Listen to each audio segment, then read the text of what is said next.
बाबा शिव की कृपा से सावन महीने की श्रावण शिव महापुराण की कथा को करवाकर आप और हमको कृतार्थ किया है। एक बार दोनों जजमानों के लिए जोरदार ताली बजाकर स्वागत। जो बाबा देव महादेव के कृपा पात्र हैं, आप सब भी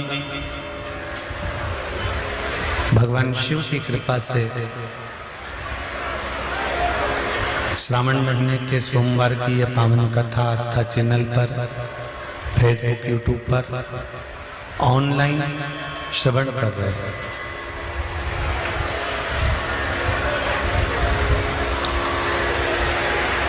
सावन के महीने में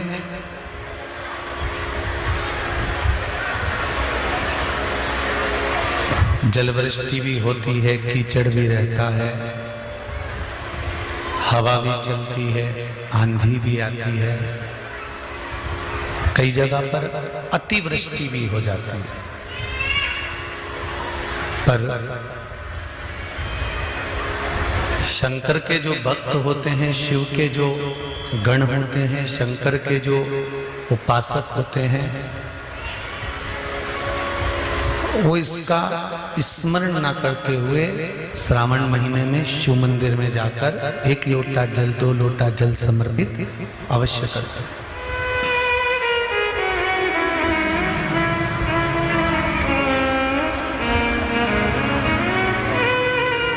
तेरी कृपा बिना न हिले एक भी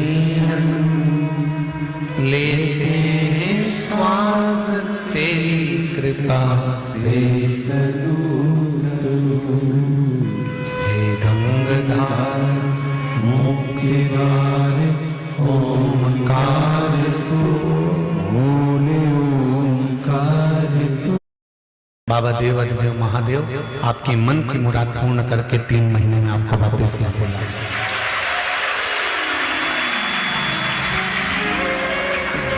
आए हो इतनी दूर से तो फिर 15 मिनट 20 मिनट जितनी भी कथा सुनो तो उसको दिल से सुनो।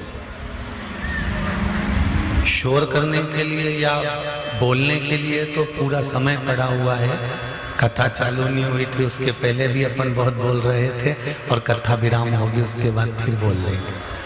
पर कथा के मध्य में पानी भी गिरेगा, जलवृष्टि भी होगी, तो 3 शेड बने हुए हैं, गौशाला बनी हुई है, वहां जाकर बैठ जाना, पर मौन चुप रहेगा। अविरल भक्ति और मुक्ति का केंद्र बिंदु है शिव महापुराण की कथा।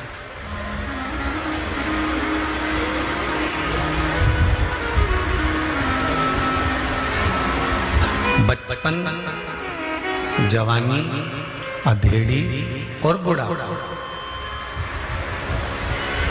इसमें बीच का जो समय है ना, बचपन और बुढ़ापे के बीच का जो जवानी और अधेड़ी, जवानी और जम के बोलो जरा, अधेड़ी,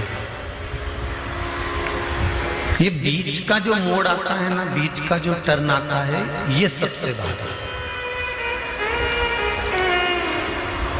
बचपन खेल में खोया, जवानी नींद भर सोया, बुढ़ापा देख कर रोया, सिराने मूंद हंसती है। बचपन गया चले जाएगा, आपको मालूम भी नहीं पड़ेगा और कहाँ निकल जाएगा।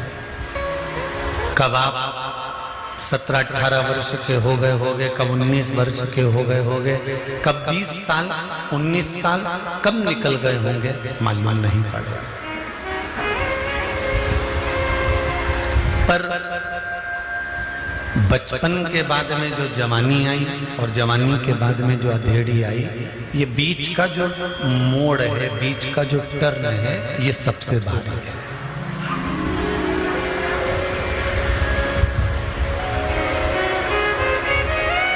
जितनी भी लूटपाट होती है ना, वो कहते हैं ना, हम तो रास्ते से जा रहे थे और बीच में किसी ने हमको लूट लिया। बोलो सही है कि गलत है? हम जा रहे थे और एक मोड़ ऐसा आया उस मोड़ में बीच में किसी ने गाड़ी अड़ा दी और बीच में हमको लूट लिया।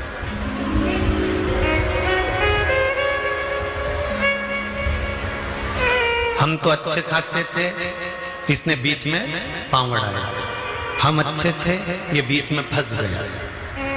अभी बात में अगर आप लोग बैठे और कोई आकर अगर बीच में बैठ जाएगा तो ये आप कह दोगे हम तो अच्छे बैठे थे, ये बीच में फंस गए।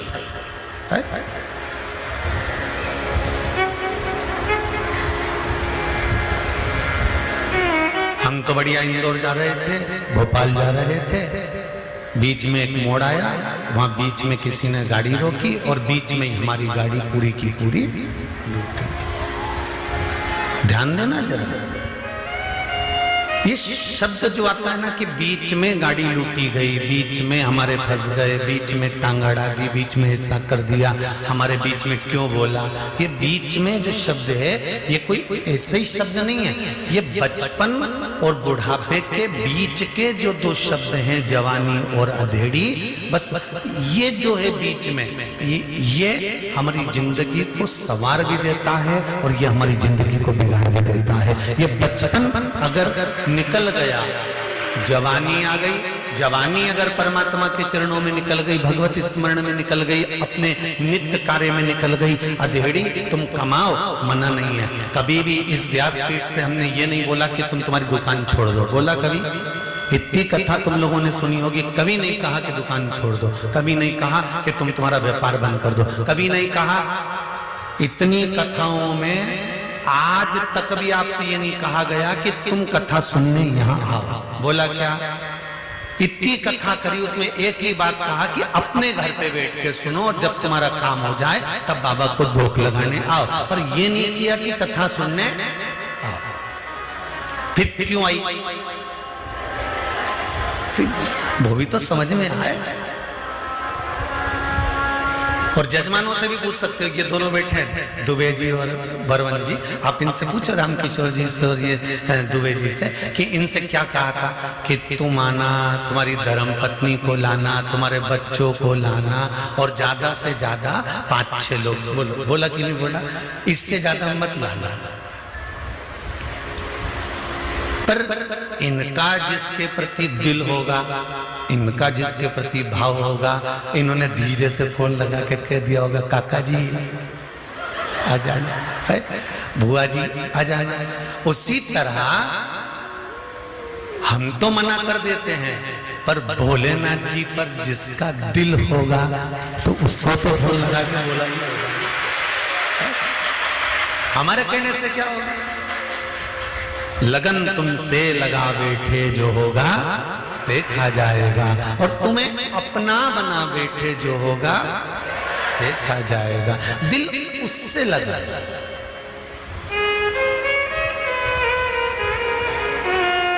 अब ये रामकिशोर जी के भी बहुत सारे रिश्तेदार होंगे और दुबे जी के भी बहुत सारे रिश्तेदार होंगे, पर इनने भी फोन उसी को लगाया होगा जिसको कथा में रुचि होगी और जिससे इनका जरा आत्मीय प्रेम ज्यादा होगा। ऐसे तो ढेर, जैसे कोरोना में जो शादी हुई थी ना, तुम्हें मालूम है? तुम्हें ही नहीं बुलाया होगा। कोरोना में जो शादी हुई, उस शादी में 50 लोगों को बुलाना था, और 50 में जो गिनती में थे बिल्कुल VIP ने खास उन्हीं को बुलाया गया। तो उसी तरह देव अधिदेव महादेव यदि आपको उज्जैनी बुला रहा है, काशी बुला रहा है, कुबेरेश्वर धाम बुला रहा है, तो ये उसकी मर्जी है, इसमें किसी की मर्जी नहीं चल सकती। ये उसका मन, ये उसका समय। तो बीच का जो समय है, बचपन गया जाने दो, जवानी मत बिगड़ने देना, अधेड़ी मत बिगड़ने देना, और बुढ़ापा तो जैसा जाएगा ये अपने को भी नहीं मालूम है महाराज, अपने को। बचपन खेल में खोया, जवानी नींद भर सोया, बुढ़ापा देख कर रोया, सिराने मौत हंसती है। अपने बीच का जो समय है, हम बिल्कुल मना नहीं करते कि आप दुकान मत जाओ या व्यापार मत करो या व्यवसाय मत करो, शिव महापुराण की कथा में भगवान शंकर ने बारंबार कहा है, पार्वती जो मनुष्य अपने कर्म को करता है और कर्म की ओर आगे बढ़ता चले जाता है, जैसे नंदी मुझे देखता रहता है और अपने कर्म में लगा रहता है, जो व्यक्ति अपने लक्ष्य को निश्चित कर कर चलता है और अपना कर्म करता रहता है, पार्वती उसको मंजिल तक पहुंचाने की जवाबदारी मेरी होती है, फिर उसको मंजिल में दे देता है। गीता में भी भगवान कृष्ण ने कहा कि कर्म प्रधान है, तुम कर्म करिए।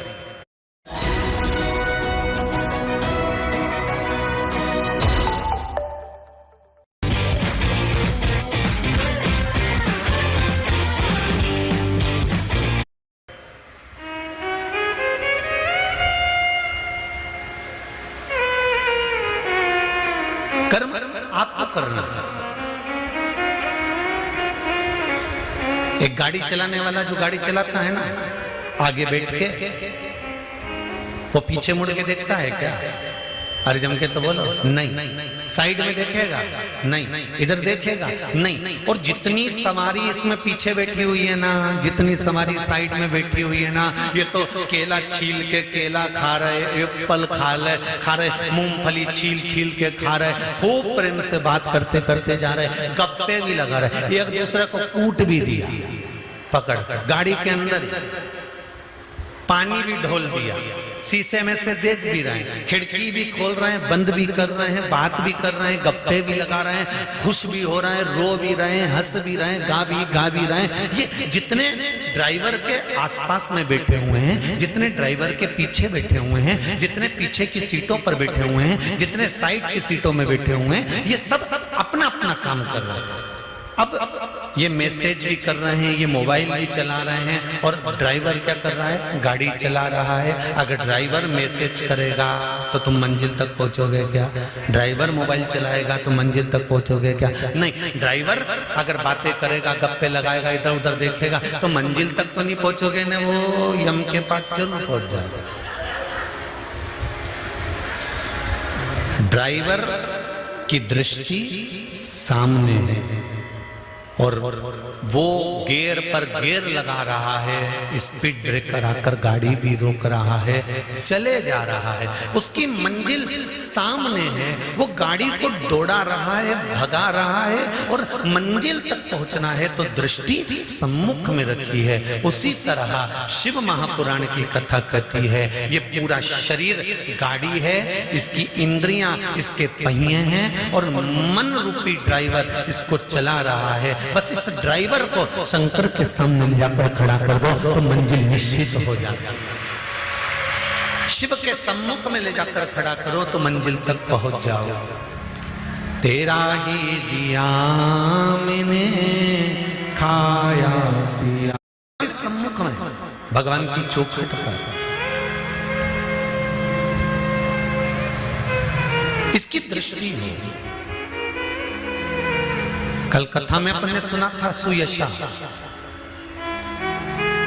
और वो सुयशा नंदी की धर्म पत्नी, नंदी को मंदिर में बिठाने के लिए, शिवालय में बिठाने के लिए, शंकर के दरवाजे पर बिठाने के लिए घोर तप करा उसने, शंकर जी की आराधना करी, शिव जी ने वर भी दे दिया, और वो सम्मुख में जाकर नंदी बैठ भी गया। पर नंदी से हमको सीखने को मिलता है कि भगवान के सम्मुख में उसकी दृष्टि है।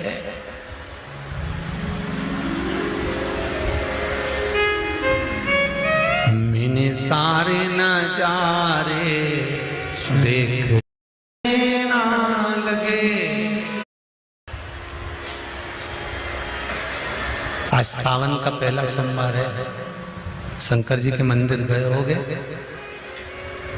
शिव जी पे एक लोटा जल कंकर शंकर पे भी तुमने यहाँ आकर भी चढ़ाया होगा। जाते जाते बाबा से एक बात कहकर जरूर जाना, जैसे सावन के महीने में जल बरसता है और वो जल बीज पर पड़कर अंकुरित होकर फल देता है, उसी तरह सावन के महीने में मैंने भी एक लोटा जल चढ़ाया है, वो भी ऐसा जल हो कि मेरे जीवन में सुख को अंकुरित करे और मेरा जीवन धन्य हो जाए। ऐसी कृपा, ऐसी दया करना। हम तेरे धाम में, हम तेरी चौखट पर कथा सुनने के लिए आए, तेरे दरवाजे, तेरी चौखट। तू कृपा करेगा तब सुख मिलेगा, तेरी कृपा बिना न हिले। अगर तेरी उदारता नहीं होती, तेरी कृपा नहीं होती, तेरी करुणा नहीं होती, तो संसार का कोई सुख हमको प्राप्त नहीं होता। संसार का कोई सुख हमें नहीं मिलता। महाराज शिव कथा कर रहा, शंकर जी की कथा कर रहा, हाथी का पैर, हाथी का पांव मगर ने पकड़ा।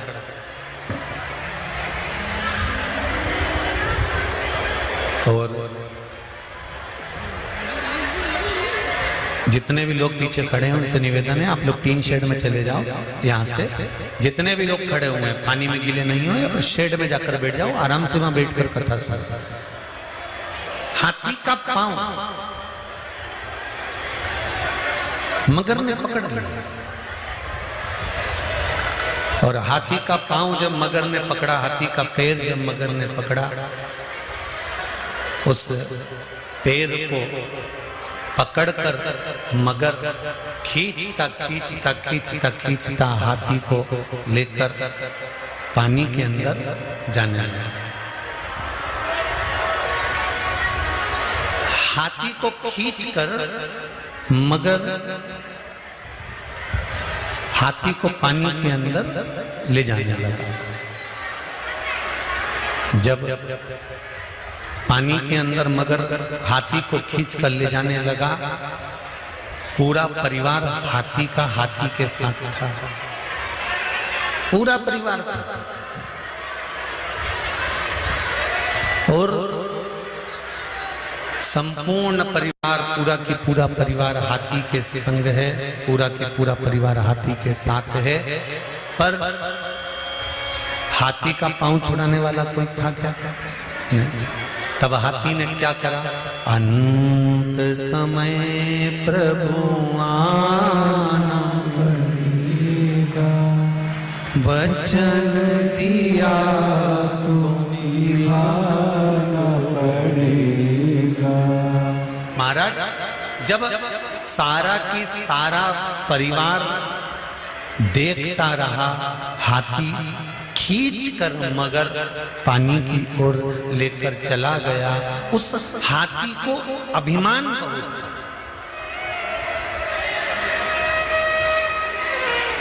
था, उस हाथी को अहंकार बहुत था। और हाथी को अहंकार किस चीज का था? हाथी को अभिमान किस चीज का था? हाथी को अभिमान था कि मेरे पास में बल बहुत है, मैं बहुत बड़ा हूं, बहुत विशाल हूं, मेरे पास में बल बहुत है। हाथी को अभिमान इस चीज का था कि मेरे पास में बल बड़ा है, मेरे पास में बहुत बल है, मैं बड़ा विद्वान हूं, मेरे पास में बहुत सारा, मेरा शरीर बड़ा विशाल है, बहुत प्रबल है, और मुझे कोई हरा नहीं सकता, और मेरा परिवार मेरे साथ में है। यह हाथी का अभिमान था, यह हाथी की अभिमतता थी, यह हाथी का अहंकार था। पर जब हाथी का पांव पकड़ा, और हाथी का पांव पकड़कर जब पानी के अंदर गया, जाने के बाद हाथी का पांव पकड़कर पानी में जाने के बाद पानी में हाथी धीरे धीरे धीरे धीरे धीरे धीरे समाने लगा, धीरे धीरे डूबने लगा। तब हाथी का पूरा शरीर पानी के अंदर चले गया।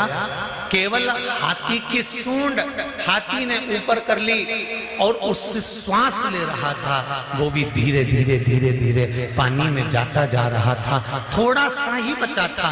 तब हाथी ने विचार कर लिया कि अब मुझे कुछ ना कुछ करना पड़ेगा, मेरा परिवार मेरा साथ नहीं दे रहा, मेरा कुटुंब मेरा साथ नहीं दे रहा, अब मृत्यु की घड़ी सामने आकर खड़ी हो गई है। तब उस हाथी ने क्या करा?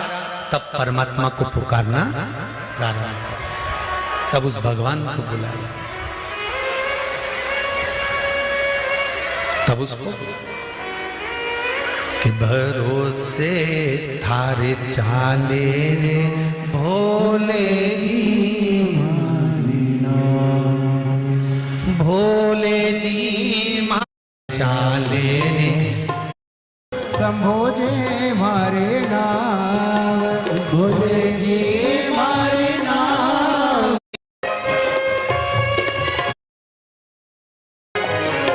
नहीं है मारो कुटुंब मारो भोले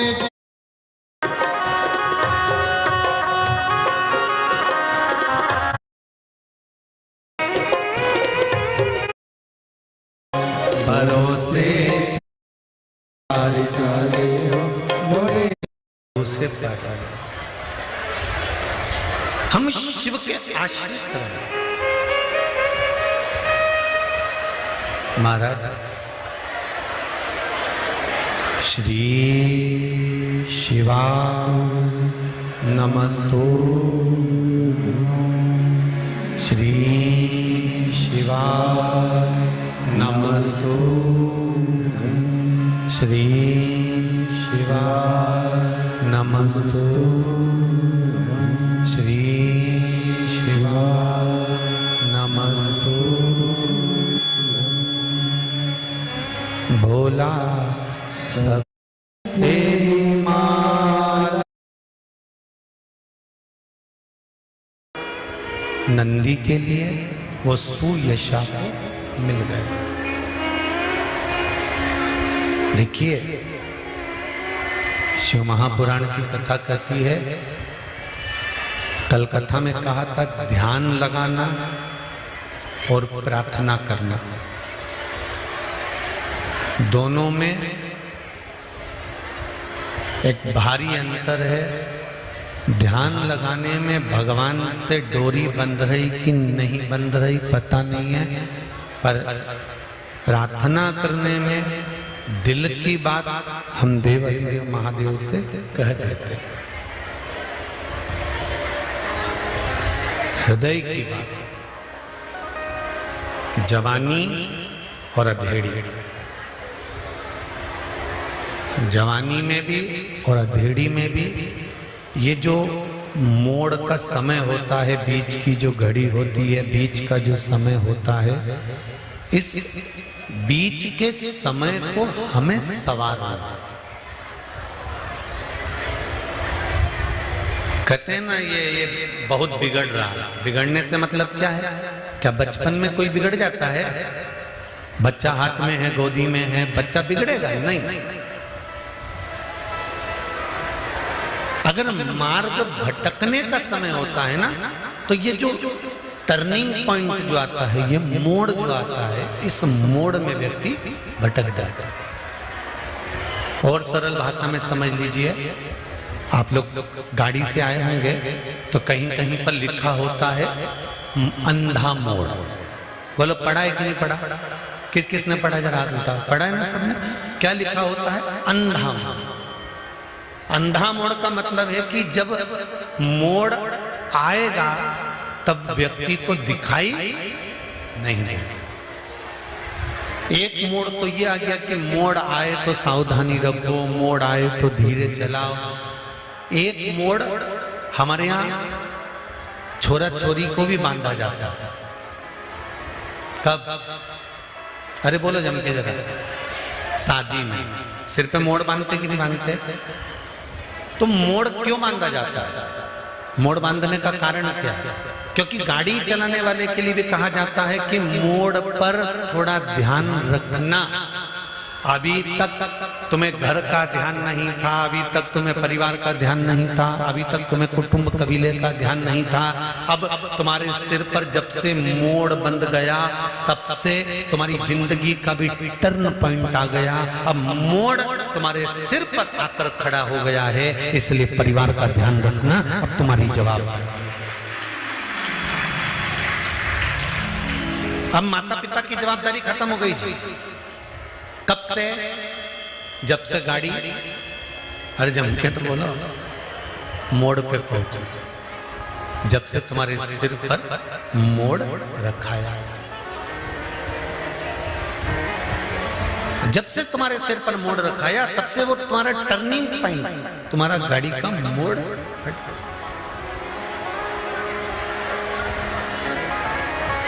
महाराज। मध्य का समय, बचपन खेल में खोया, जवानी नींद भर सोया, बुढ़ापा देख कर रोया, सिराने मौत हंसती है। ये टर्निंग पॉइंट, ये ऊपर निवेदन है कोई को जाने ना दें, क्योंकि लाइट के कनेक्शन बहुत सारे खुले पड़े हुए, इसका ध्यान रखिए। सबको नीचे उतारो ऊपर से, ऊपर कोई ना बैठे। शंभू, लाइट के कनेक्शन बहुत खुले हैं, इसलिए ऊपर किसी को नहीं जाने दें, नीचे उतार दीजिए सबको। श्री शिवाय नमस्ते।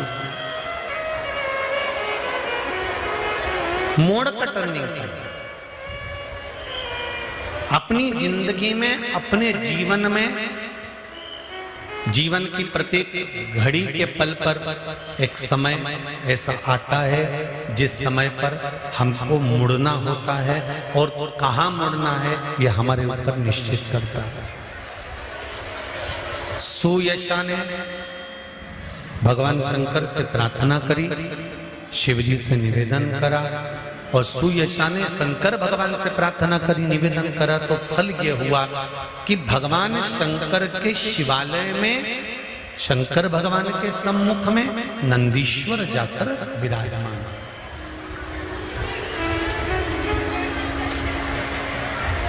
देखिए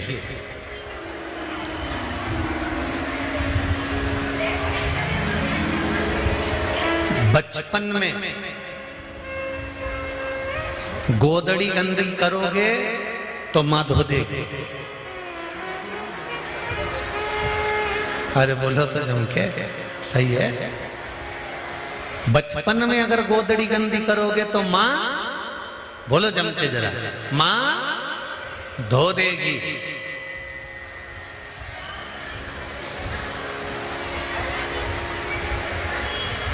पर जवानी में, अधेड़ी में अगर ये गोदड़ी गंदी करोगे तो इसको कोई दूसरा नहीं धोएगा, धोना तुमको ही पड़ेगा, और वो कर्म के भोग भोग कर धोना।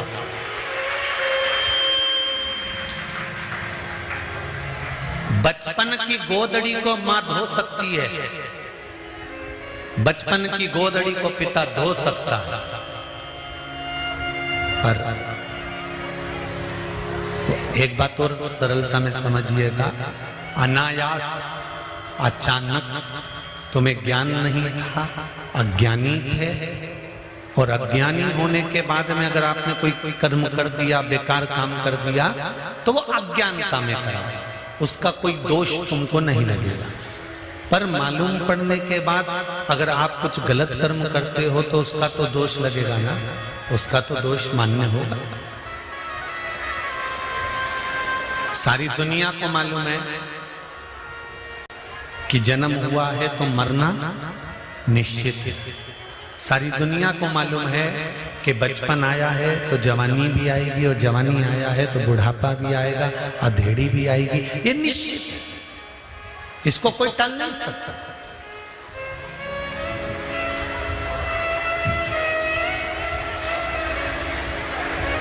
सारी दुनिया को मालूम है कि बचपन आया है तो जवानी भी आएगी, जवानी आई है तो अधेड़ी भी आएगी, अधेड़ी आई है तो बुढ़ापा भी आएगा। प्रत्येक संसार में जन्म लेने वाले मनुष्य को, बच्चे से बच्चा, छोटे से छोटा व्यक्ति को भी ये ज्ञान है कि एक ना एक दिन मरना है, पर किसी को ये मालूम है कि कब मरना है।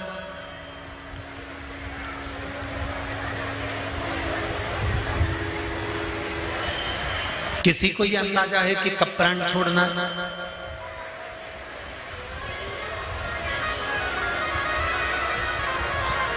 दक्ष प्रजापति के यहां जब 60 कन्याओं का जन्म हो गया तब दक्ष प्रजापति ने माँ जगदम्बा से, माँ देवी से, भवानी से विनती करी और विनती कर कर कहा, माँ मेरे घर में एक बेटी का जन्म और हो जाए।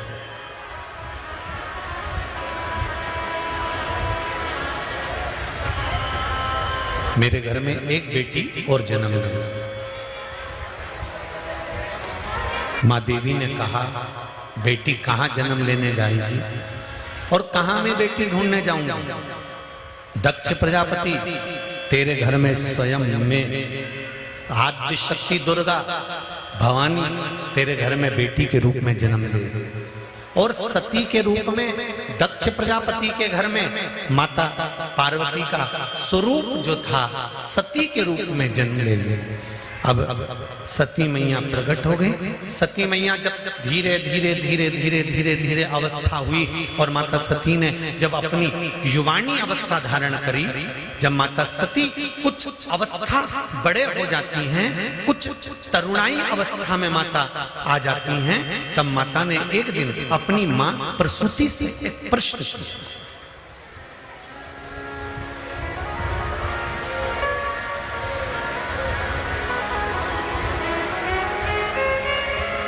अपनी माता प्रसूति से एक प्रश्न किया और माता प्रसूति से कहा, मां मेरे मन का एक संशय है। माता प्रसूति ने सती से पूछा, वो संशय कौन सा? बता तू, क्या संशय तेरे मन में?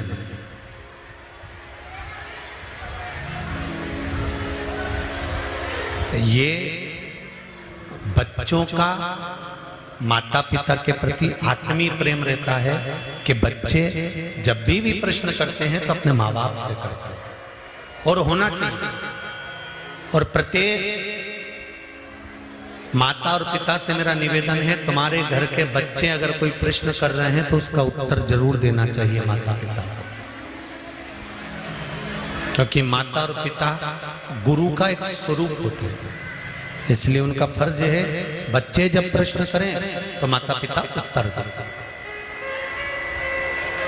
प्रश्न किया और प्रश्न करने के बाद में माता सती ने प्रश्न सरल पर जनहित का प्रश्न था। मां, यदि इस भूमंडल पर मृत्यु लोक में अगर हमारा जन्म हुआ तो इस मृत्यु लोक में जन्म लेने का हेतु क्या है? इस मृत्यु लोक में जन्म लेने का कारण क्या है? हम क्यों जन्म लेते? हमारा जन्म का कारण है। कहा, प्रसूति मां बोली, सती प्रसूति की सबसे छोटी लड़की थी, और घर का जो छोटा मनक होता है, घर का जो छोटा बेटा होता है, घर की जो छोटी बेटी होती है, घर की जो छोटी संतान होती है, माता पिता का जो प्रेम होता है वो छोटे के प्रति जरा ज्यादा होता है। इसलिए हम आपको बार बार कथाओं में भी कहते हैं कि भगवान से प्रार्थना करना कि हमको किसी परिवार में बड़ी बहू बनाकर मत भेजें।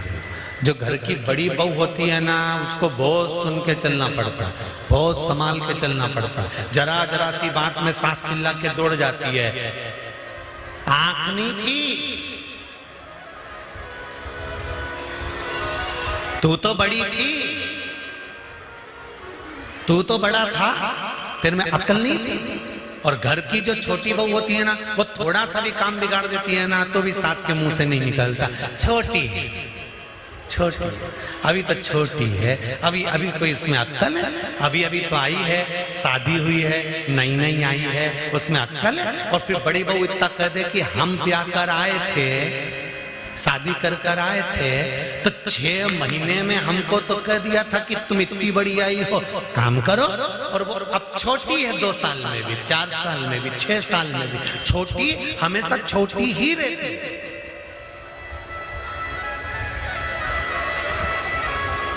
छोटी हमेशा छोटी है और बड़ी हमेशा बड़ी ही रहती है। वो कोई भी काम अगर बात अगर कुछ भी जरा से भी मेहमान ज्यादा आ गए ना तो कहा किससे जाता है, तू तो बड़ी थी ना, कम से कम पहले तुझको आना चाहिए। उसकी नींद नहीं खुली, वो तो छोटी थी, पर तू तो समझदार थी, तू तो बड़ी थी, तू आ जाती ना उतर कर। जितनी भी जीजियां कथा सुन रही ना, भगवान से प्रार्थना कर लेना, बोले ना अगली बार हमको छोटा बना के भेज दे, बड़ा नहीं। छोटे बनने में फायदा है, बड़े बनने में कोई फायदा नहीं है। ऐसा बड़ा बनना तो बड़ा बड़ा बेकार काम है। कोई हमसे पूछे ना तो हम तो स्पष्ट कह दें जिंदगी में कि कभी बड़े मत बनना। ट्रेन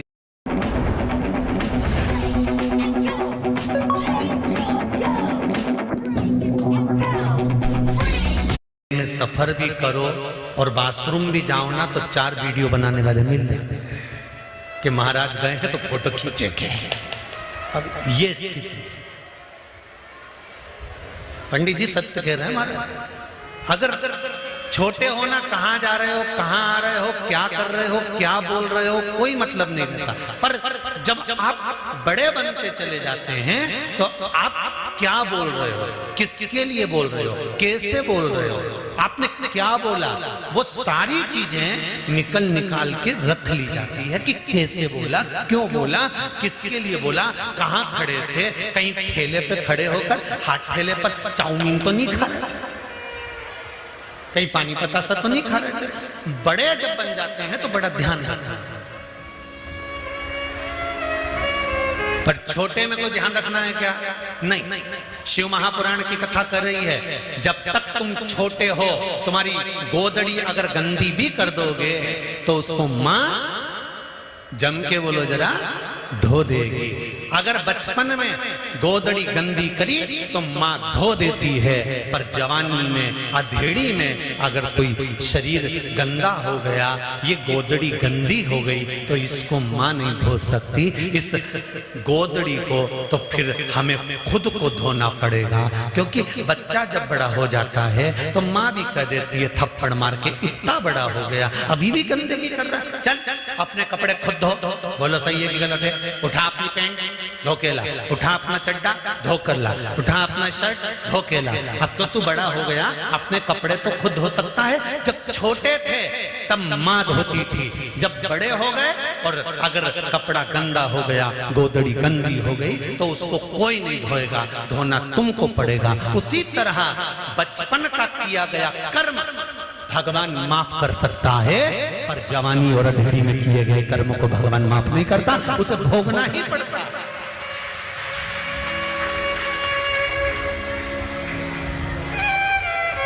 जवानी और अधेड़ी में किए गए कर्म को कोई दूसरा नहीं भोगेगा, भोगना अपने को पड़ेगा। इसलिए बार बार कहते हैं मत बुरे कर्म कर वरना पछताएगा, भगवान की आंखों से तू बच नहीं पाएगा, तू बच नहीं पाएगा। अरे ओ अज्ञानी मत करना दानी, अरे ओ अज्ञानी मत करना दानी, तेरे कर्म का फल भी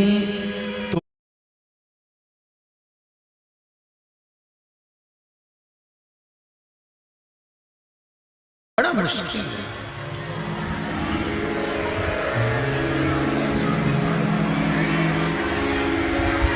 बड़ा मुश्किल है, हमारे कर्म का दंड हमको भोगना।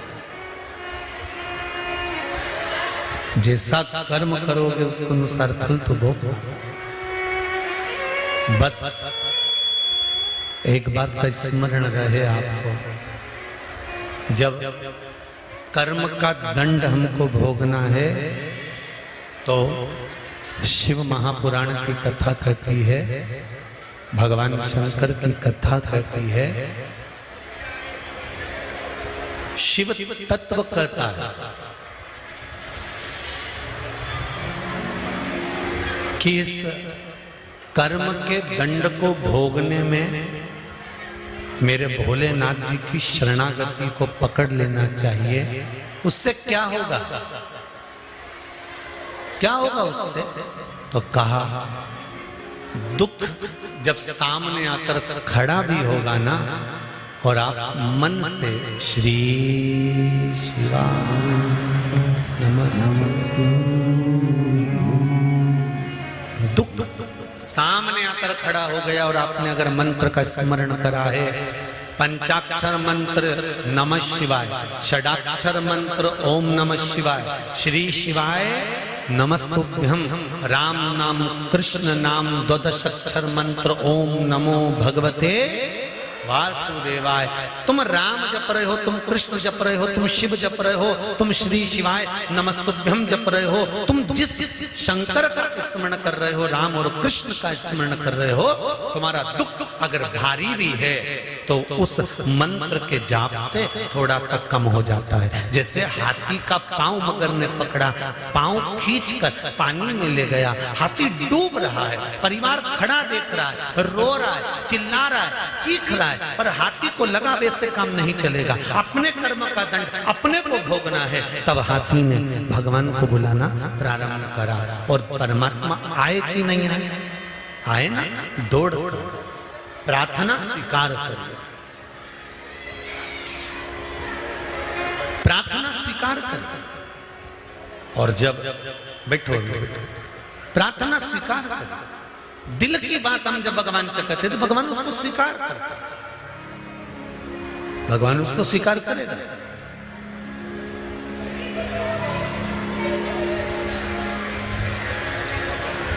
आज एक कोई इंदौर से बहन आई थी, कह रही थी गुरुजी कई सालों से, लगभग 6 या 8 साल हो गए थे, संतान नहीं थी। बाबा ने बड़ी कृपा करी, मैं बड़ी दुखी थी, लोग मुझे ताने बहुत देते थे, बहुत ताने देते थे। तब एक बार शिव महापुराण की कथा सुनी और बाबा से टीवी के सामने बैठकर ही विनय करा, तो बाबा ने मेरी झोली भरी, उसको धोख लगाने, कहीं बैठी हो तो उसको बच्चे को भी लेकर आए कि ये इस कुबरेश्वर महादेव की देन है, उसकी कृपा है, उसकी कृपा। एक पत्र आया है, बड़ा सुंदर है, वो भी देखिए।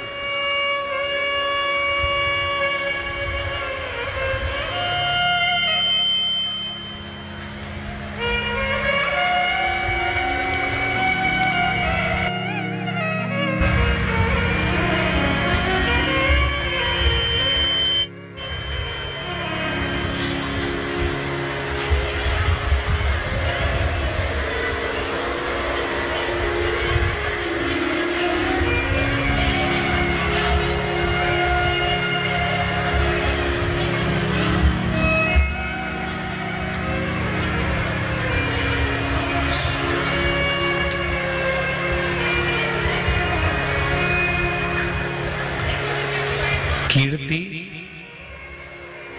कृष्ण कांत जी वाजपेयी, कोथल कुंड, भैंसदेही, जिला बैतूल। कहीं बैठे हो तो हाथ हिलाइएगा। कीर्ति कृष्ण कांति वाजपेयी, कोथल कुंड, भैंसदेही, जिला बैतूल। कहीं बैठे हो तो हाथ हिलाइएगा। पत्र में लिखा है, श्री शिवाय नमस्तुभ्यं, तेरी कृपा बिना ना हिले एक भी अणु, लेते हैं श्वास तेरी कृपा से तनु तनु। हे गंगाधार मुक्ति द्वार ओमकार तू, आयो शरण तिहारी प्रभु तार तार तू। मैं बहुत दुखी थी अपने पति के शराब की लत के कारण। गुरुजी आपके बताए अनुसार उपाय करी। 10 जनवरी की अष्टमी को 31 बेलपत्र, 31 चावल और 31 मूंग का उपाय किया। उसके बाद में पति की शराब की लत बाबा की कृपा से 12 जनवरी को जब मैं बहन के घर गई और वहां से पुनः वापिस लौट कर आई, तब से मेरे पति ने शराब छोड़ दी है, उसके बाद आज तक नहीं पी। ये शिव कृपा,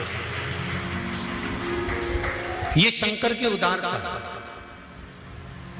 आप जो कर्म करते हो, आप जो भगवान शंकर की भक्ति करते हो, भगवान शंकर को एक बेलपत्र समर्पित करते हो, एक लोटा जल समर्पित करते हो, एक चावल का दाना, एक पुष्प की अगर पंखड़ी भी समर्पित कर रहे हो तो उसका फल मिलेगा जरूर। वो फल टल नहीं सकता।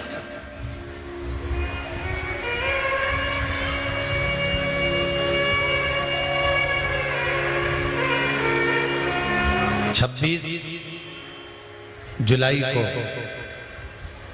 श्रावण महीने की क्या है, शिवरात्रि। शाम को 7 बजे से लेकर 8 बजे तक ऑनलाइन शिव महापुराण की कथा के अनुसार भगवान शंकर का शिवलिंग का अभिषेक करेंगे। आपके नगर में ब्राह्मण जन हो, आपके पहचान वाले हो, तो उनको भी उस अभिषेक में शामिल करें। पार्थिव शिवलिंग का निर्माण करें। ब्राह्मण श्वेत मिट्टी का बनाए, वैश्य पीली मिट्टी का शिवलिंग बनाए, क्षत्रिय लाल मिट्टी का शिवलिंग बनाए, शूद्र काली मिट्टी का शिवलिंग बनाए। अगर मिट्टी नहीं मिलती है तो तुम्हारे गमले में जो भी मिट्टी हो, वो जिस कलर की हो, उस कलर का शिवलिंग का निर्माण करो। और शिव की अर्चना, शिव की आराधना अवश्य करो।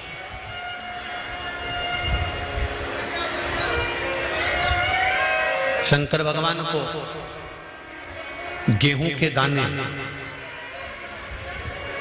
21, कमलगट्टे 5, चावल के दाने, आखा चावल, आखा चावल जानते हो आप लोग, पूरा पूरा चावल 108, काली मिर्च 21, काली तिल 1 चुटकी, धतूरा 1, बेलपत्र 7 पत्ते, 7 नग, शमी के पत्र 7, पुष्प फूल और गुलाब के फूल मिल जाएं तो 7 नग। पुष्प फूल मिल जाएं, अगर गुलाब का लाल फूल मिल जाए तो ठीक, नहीं मिले तो गुलाब का फूल मिले तो उसकी पंखड़ी भी निकाल सकते, पर थोड़ा सा कलर लाल होना चाहिए। हम सफेद फूल का इसलिए मना कर देते हैं क्योंकि जिस समय पर ब्रह्मा जी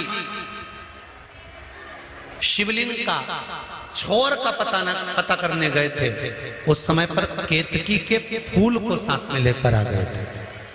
किसी के स्मरण में ना रहे और वो भूल से केतकी का फूल उठा लाया और अभिषेक में चढ़ा दिया तो दोष तो उसको भी लगेगा। इसलिए हम सफेद फूल का वर्णन नहीं करते। हम कहते कि लाल फूल एक छोटा सा चढ़ा दो, उसकी पंखड़ी निकाल कर साथ चढ़ा दो, पर चढ़ाए लाल। हाँ, अगर केतकी को पहचानते हो तो फिर सफेद भी चढ़ा सकते हो, पर केतकी का मत चढ़ा मारा। गुलाब का पुष्प 7 और अभिषेक की सामग्री दूध, दही, शहद, घी, शक्कर, इत्र, चंदन, 3 गोल सुपारी। गोल सुपारी एक गणेश जी, एक गोरा जी बनाने के लिए, एक संकल्प छोड़ने के लिए। हरोली चावल, मोली, कपूर, 2 घी के दीप, 1 दिया पूजन के समय पर प्रज्वलित करने के लिए, 1 दीप से भगवान की आरती करना। जनेऊ,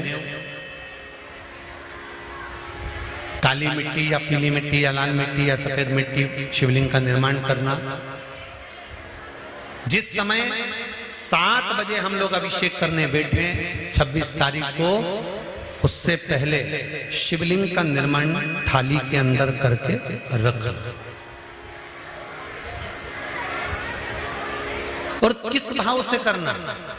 जिस भाव से माता सती ने और माता पार्वती ने शंकर भगवान को अपना बनाने के लिए, अपनी कार्य सिद्धि के लिए, नंदीश्वर की धर्मपत्नी सुयशा ने भी जो शिवरात्रि का स्मरण करा है सावन महीने की, भगवान शंकर की बहुएं बल्ली देवी और देवसेना ने भी श्रावण महीने की शिवरात्रि का स्मरण करा है। भगवान श्री गणेश जी महाराज की धर्मपत्नी रिद्धि और सिद्धि ने भी श्रावण महीने की शिवरात्रि की पूजन करी है। माता पार्वती और माता सती ने भी श्रावण महीने की पूजन आराधना करी है। माता गंगा ने भी श्रावण महीने की पूजन आराधना करी है। तो क्यों नहीं हम श्रावण महीने की शिवरात्रि का स्मरण करें और अपने मन की कामना के लिए बाबा से विनय कर कर, बाबा से विनती कर कर उस सुख को पाए, भगवान से निवेदन करें।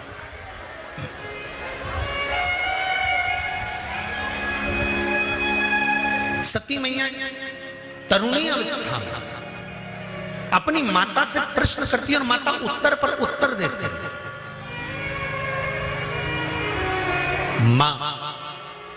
माता सती ने एक प्रश्न और करा, मां इस शरीर का अंत कब का है? प्रसूति का उत्तर है, प्रसूति का उत्तर, इस शरीर का अंत कब है? तो माता प्रसूति ने कहा, जन्म का समय निश्चित हो सकता है पर मृत्यु का कोई समय निश्चित नहीं हो सकता।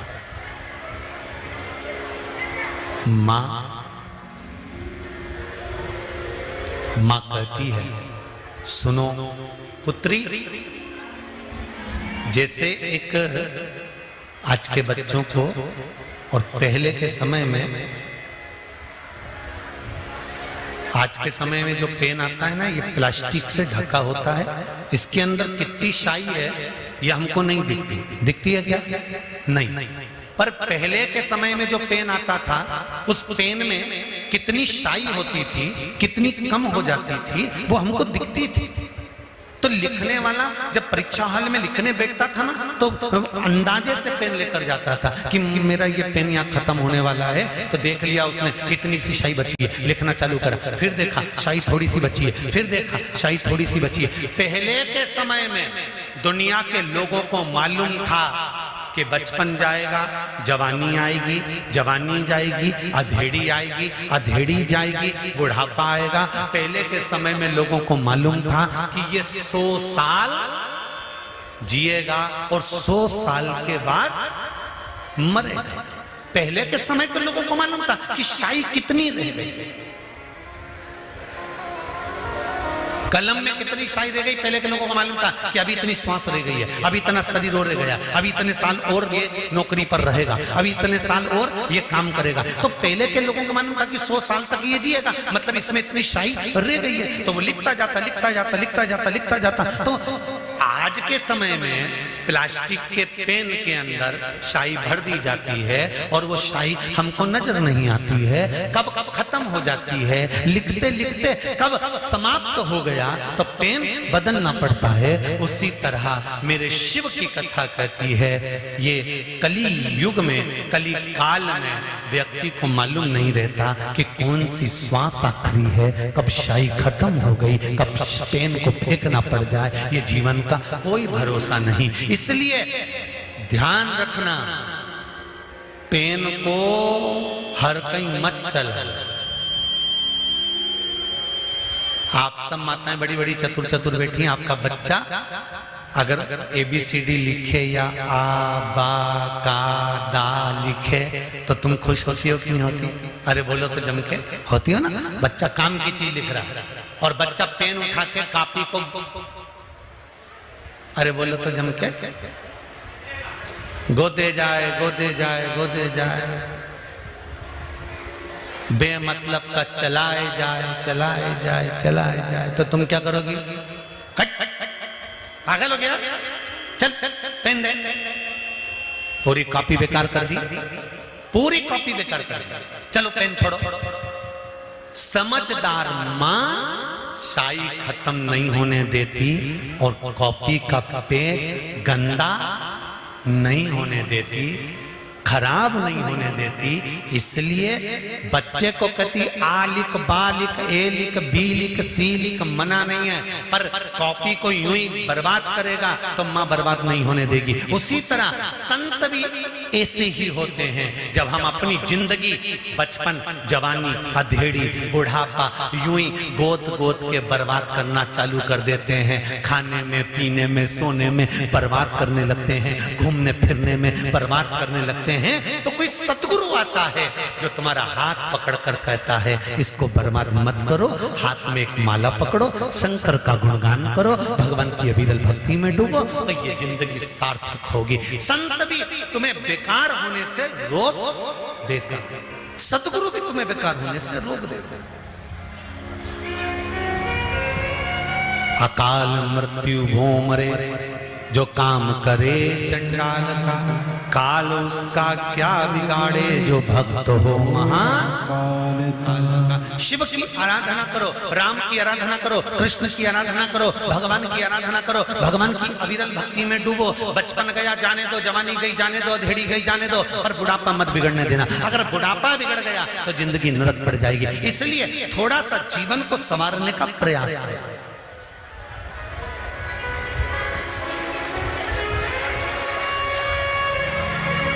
थोड़े से जीवन को संवारना।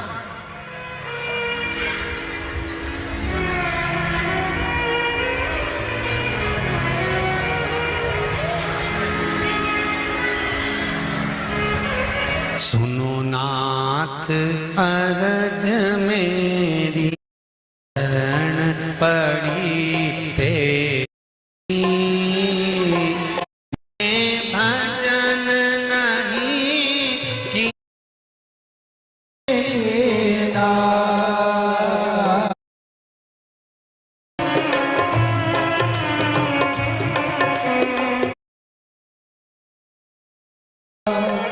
तेरी शरण,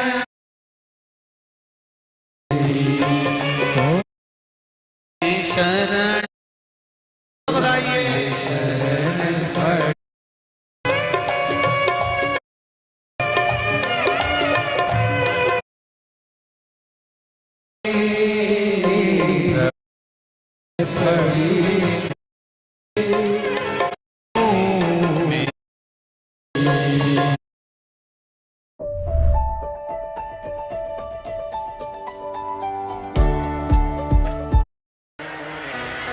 महाराष्ट्र साइड में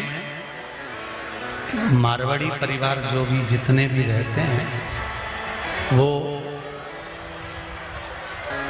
ऐसे पैकेट बना लेते हैं लाखोड़ी के, मतलब दाने गिन गिन के 1000, 100, लाख, चावल का दाना हुआ, चाहे दाल हुई, चाहे मूंगफली का